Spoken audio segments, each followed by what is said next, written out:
curing incurable and chronic disease. If you see, most of the media speaks about the conditions which could have been, which last 10 years in the research molecule as a research clinical trial.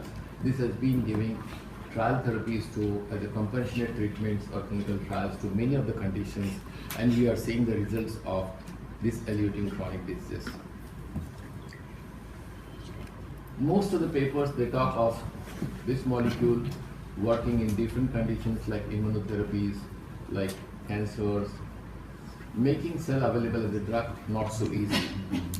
Now when we talk MSC as a drug molecule, it's not an easy job.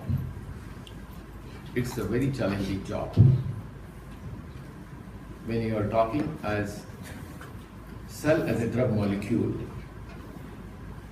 we need to deliver them as a therapy, then we need to have a lot of measuring factors for their functional abilities. It's not that so I spoke as a drug molecule and we took and gave it to the patient. It's not so easy. There are many challenges, many barriers. When we look this as a drug to be used as a drug molecule in therapies, we need to measure their potencies. We need to their counts, what counts are required, how we can get the consistency, how we can maintain their stability, how we can maintain their potency till the therapeutic application from manufacturing to using as a drug molecule. The aim should be making a cell therapy reproducible, reliable, cost-effective, and accessible to all.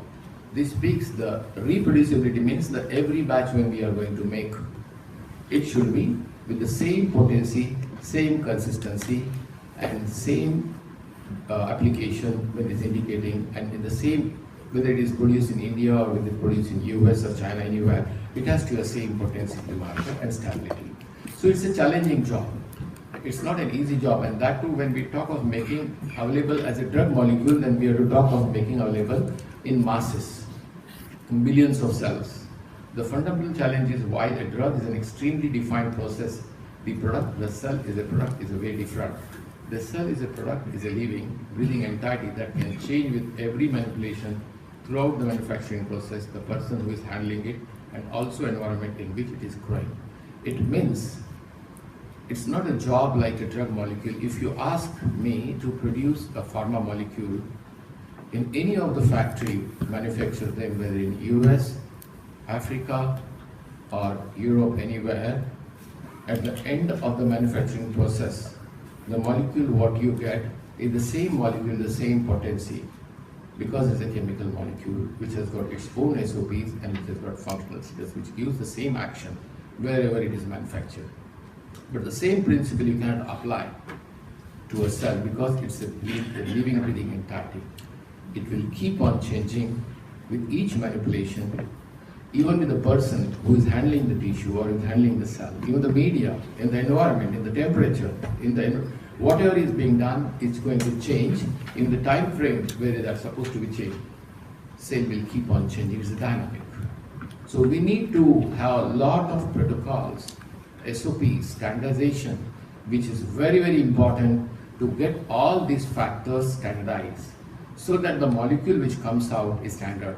If the same molecule with the given a protocol, if you ask someone to manufacture in the similar way in different locations, with different geographical locations, at the end of the 7th day you will find the cell doesn't remain the same. Everywhere it changes. That is why we require standardization.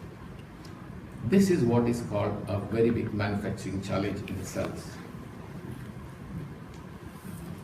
Steps of cell manufacturing from bench to bedside is again a big challenge. It starts from harvesting, isolation, expansion, differentiation, transformation, packaging, cryostorage, and distribution. Each step has got its own major role. Harvesting. In the harvesting process, availability of the stem cells from a source is very different from person to person also. And the techniques also, preconditioning patient also, or preconditioning patient or donor also, it makes your donor conditions also important. Whether the donor is a healthy donor or a disease donor or self-one autologous also. All these factors need to be standard. Everything changes Whatever you indicate, it doesn't mean that this cell specifically can be used for this. You need to have very big protocols with SOPs so as to get isolation process also standardized, expansion process to be standardized. Everything has to be a quality monitor, and which is a very challenging job. It's not an easy job to get as a cell, as a molecule for the drug. Please, I'll just over on. So it will become an empty promise if you don't comply the robust technologies to make a cell attribute with the qualities what I spoke just now. So reproducibility, reliability, stability, scalability, quality, cost flexibility, all are hurdles and challenges I spoke you. They are going to change the process of cell manufacturing. As I spoke you, reproducibility and standardization are one most important. Standardization speaks of the quality which changes with the gender, with the location, with the source, with everything, the quality changes, and the effectiveness safety is also to be verified. How to measure critical attributes in line and online manufacturing is also a major role. In the manufacturing process, you can't wait cells to come as a manufactured product without having accessibility with the sensors every day. Otherwise, the product, after the end of the day, we find out the cells are not functional and they are not to the absolute what is required. You have to throw away the batch. So every batch requires everyday monitoring, so that the factory or manufacturer will be not in a losses of the cells. Because we do a mass production, it's not a small production. How to grow billions is a big challenge with the maintaining the potency of the cell is also a big challenge. How do we reduce the cost?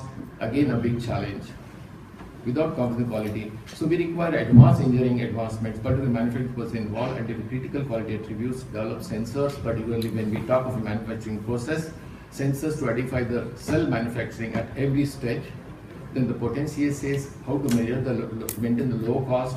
Then the manufacturability for every country, robustic and flexible technology, automation and robust technologies are very important when to manufacture for a large scale one. And supply chain management where is very important.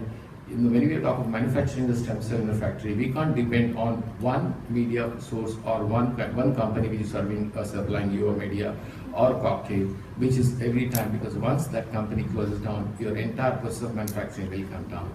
So we require to work on supply chain also. The critical management investments are very important. Industry standard and regulatory support plays a major role. When we talk of a global business of stem cells or manufacturing and supplying to the entire country, the regulatory from different countries are still in the process of formation regulations, which are to be also worked out so that the regulations give standardization of the drug manufacturing process. The most important, highly skilled workforce development, this is very important. This manufacturing process is not done by biotechnologists or scientists. It is done by technicians, which are very important, and occasional trainings are very important to create a workforce. Without having technicians in the lab who are going to day-to-day handle the cell processes, we cannot get that kind of consistency and standardization, which with the same protocol we have to work with them. The goal for the future, delivering the stem cell therapies to patients and population, manufacture high quality, potent cells, reproducibility, again a very important, large scale and low cost, very regulatory policies and reimbursement framework is also very equally important, because the cost also for the providers as well as the end users, providers and the manufacturers who are going to manufacture as well as the end users. So framework of the cost manufacturing or reimbursement policies by the insurance and even the people who are going to pay from that is also to be worked out. And when you are talking of around the world, it's a big challenging job. This particularly works out the national programs, because these debilitating conditions what I spoke are the long-term hospital cost. They are increasing the cost day by every patient. And when we talk of rebuilding this kind of systems, there is a consortium policy where the government, industry, scientists and individuals to participate to make this manufacturing to happen. Otherwise, these events doesn't take place. To de-risking the nascent industry. Yeah, please, make it work.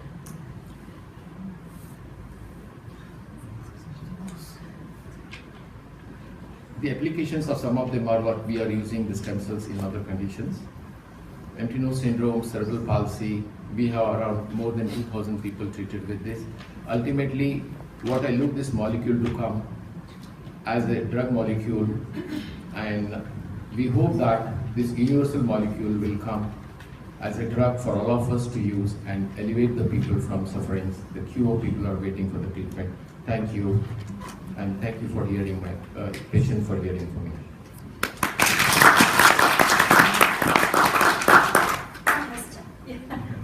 Any questions?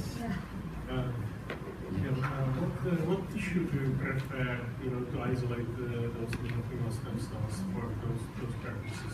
If you see, the most important part, the source which is presently utilized is the adipose, which is commonly the high source of the adipose is there.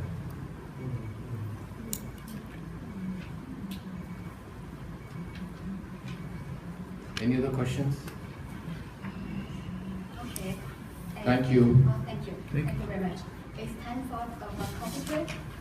We are submitting.